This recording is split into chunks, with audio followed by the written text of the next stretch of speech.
Okay. You ready? That's good. Yeah. That was very loud.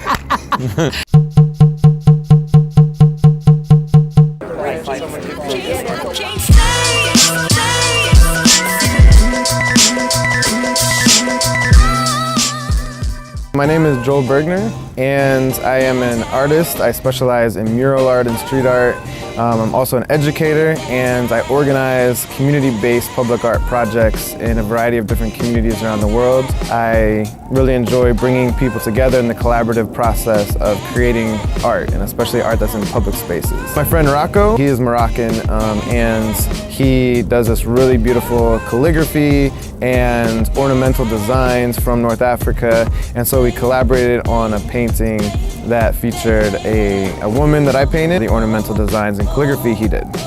The mural in London, it was for an event called the Street Child Summit.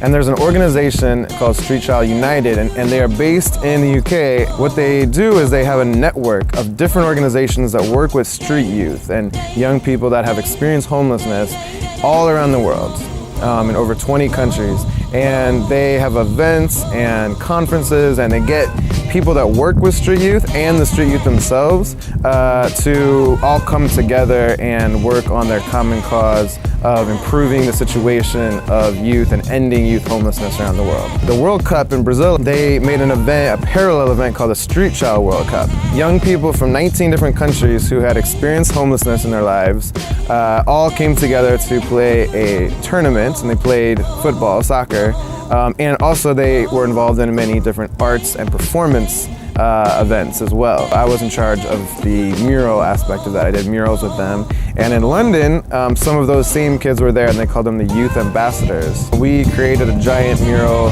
that was an expression that young people that have experienced homelessness can come together to work on this cause and improve their situation. For most of my work, it's, this is my job, and I'm paid for this work. And when I travel, there's usually, when I went to London, I was actually part of a tour. So I went to 5 different countries. I worked with a variety of different organizations, and it was funded through a variety of different ways. I'm usually funded through, sometimes it's a grant, sometimes it's a foundation. I've worked through private companies as well. So each project is different. A day in the life of me, it can be very different, because sometimes, people, they see that I go around the world and I paint these murals and I'm working with children and youth and these, different communities, and they think like that's my job. And what they don't realize is maybe 3/4 of my job is actually writing proposals, writing budgets, having Skype meetings with people for upcoming projects.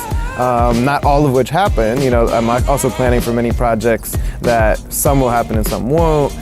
So there's a lot of work that goes into it. So some of my days are spent doing those things, and some of my days are spent actually on the ground running programs. I have some downtime. I'm not really one to like go on vacation or really relax too much. But I do have fun. I like to dance, spend time with family and friends, things like that.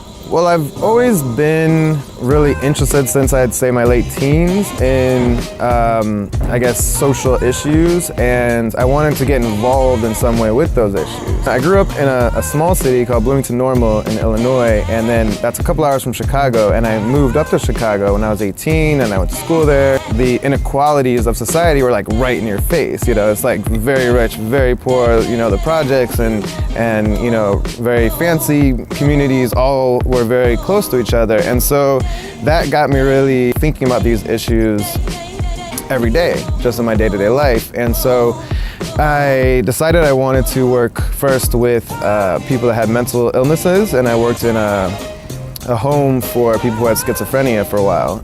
And then I also worked with the homeless for about 1.5 years. This is when I lived in Chicago.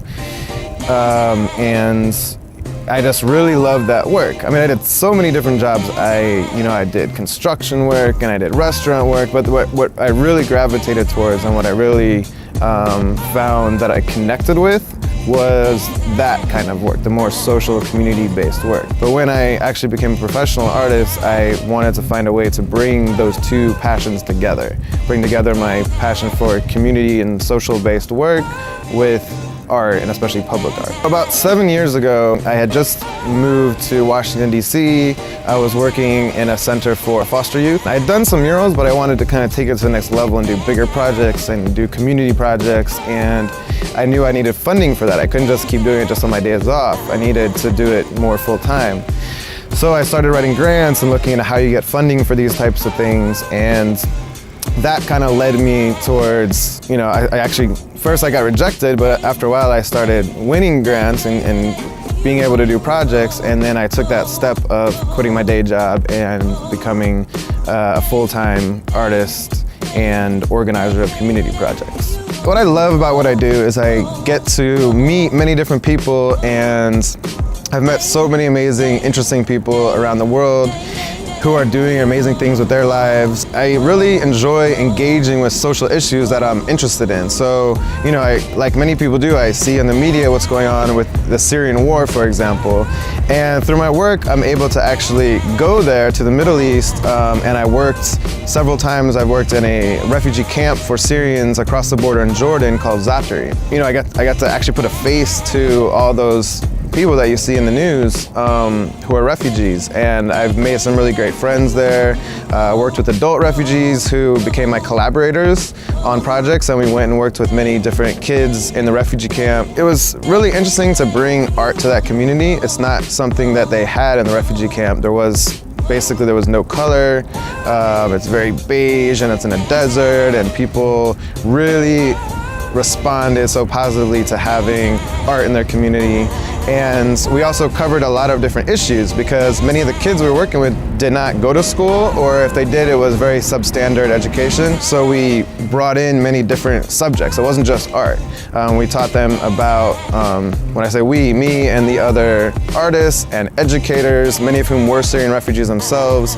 We introduced to them different ideas about conserving water, for example, which is a big deal in the camp, and exploring what do you miss about home, and what do you look forward to in the future? What are your goals and your hopes and dreams? And exploring that in workshops, and then also exploring that through the art itself, and putting that on the wall in these murals that then they can see every day, and all of their neighbors can see every day as they go about their daily life. My real goal in that respect is to set up projects that will be ongoing, because I can't always be there, and I think the more powerful thing is really when local artists and educators can run these kinds of programs all year round. And so that's my goal, and that's what I'm working on right now. I'm setting up with a friend of mine, Max Frieder. We're setting up an organization called Attribution. The idea is just that, is taking community-based public arts projects and turning them into ongoing programs with local artists and educators. And that's what we want to do in the Middle East with Syrian refugees. We're trying to really plant seeds for the future, and we're hoping that those seeds will turn into peace one day. I would say the least enjoyable part about what I do, what really maybe bothers me, is when, and this is why I want to do ongoing programming, is that I'll go to a place and it's like, I'll have this amazing experience, and I'll be working with local people, and people get really excited and they love the project, and then I leave, and it's like, okay, that just ended, and so that's something that is difficult for me, because I feel that there would be so much more of an impact if it could continue. And so that's actually why that's been the spark that's led me in this direction of setting up ongoing programming. I think because I'm someone who was mostly self-taught and I didn't go to art school, because I was really focusing so much on the community aspect, that sometimes there were things that I didn't learn, certain art skills that I didn't learn, and so I had to kind of figure it out along the way, and then I would realize, oh, that didn't look right, or sometimes people have critiqued my work and said, hey, you should work on this or work on that. That's not, that's something that you could really improve on. And I've taken that seriously. Some artists get very defensive and, oh, this is art, you can't tell me it's not good. I take it seriously, and I have worked on it. I've taken classes as an adult. I've worked on my skills, and so I think that self-doubt is something that can be used beneficially if you try to use it to improve yourself and improve your skills. I always was into art as a young kid. I loved to draw. Anybody that knew me back then, my family, they'll tell you that that's all I wanted to do. I was constantly drawing cartoon characters and all this stuff.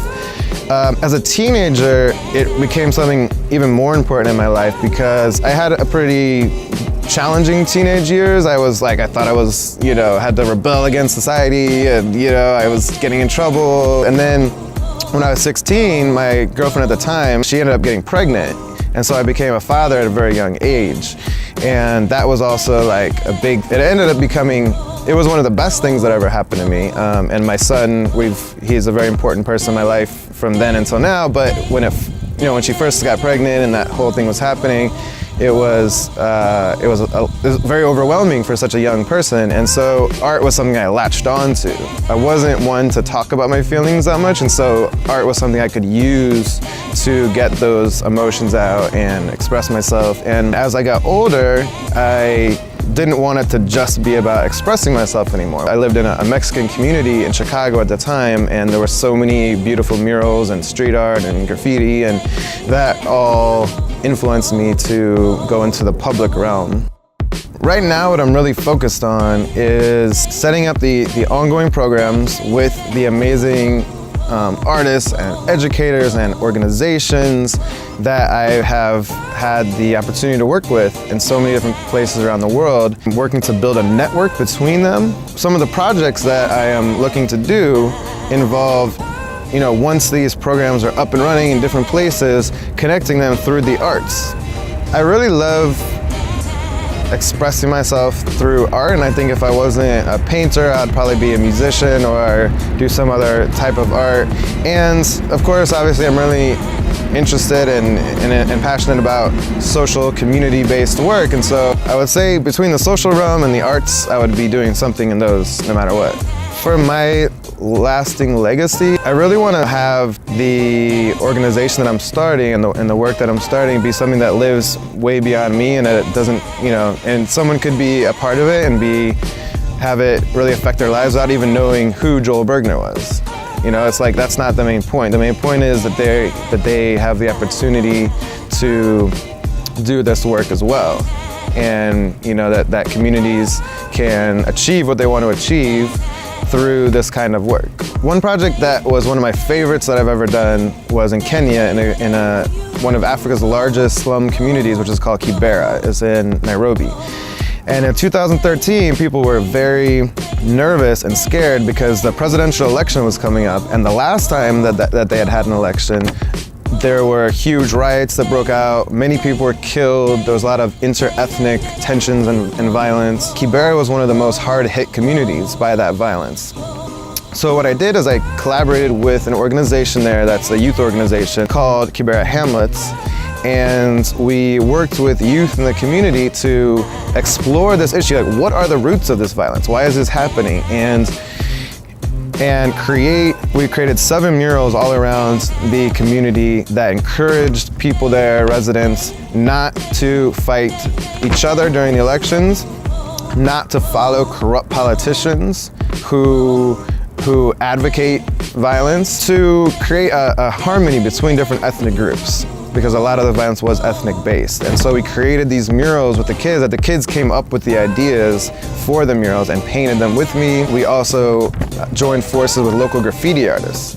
One was named BANKSLAVE, he has a crew there. Many of the best Nairobi graffiti artists came together with me and with the kids, and we all joined forces to paint a giant passenger train that goes through all of Nairobi. And it really got a lot of attention locally and even internationally. We got a lot of international press, and it was amazing to see that the kids, they were starting to think of themselves in a different way. And that was the point, is that, it's not just let's put these murals out there and hopefully it will affect people. It's also affecting the youth and their self-image, because now they're thinking of themselves not just as victims of their circumstances, but as people who can create social change. And so going forward, as they're getting older and as they're becoming adults, they start to think, I am an agent of social change. I can affect my community positively. If I could go back in time, I would tell myself, you don't always know where your path is leading, but if you work really hard at what you're passionate at, And if you can't make money at it at the time, it's okay. You can do other things for money, but still follow those things, and it will lead to something. So I loved, community-based work, and I did that, and I loved art, and I just did that, and I didn't know that it would lead to that. This wasn't like a plan. I didn't plan this out, but as I was doing those things and people responded to it, and I met other people, and one thing led to another, and this is what I'm doing now. Find your path and trust that it's going to lead you somewhere positive, and it's going to lead you where you want to be. And you're watching Kim Kardashian's Word of mouth is about 4 times as impactful as like a tweet. Fire to Inspire is a series.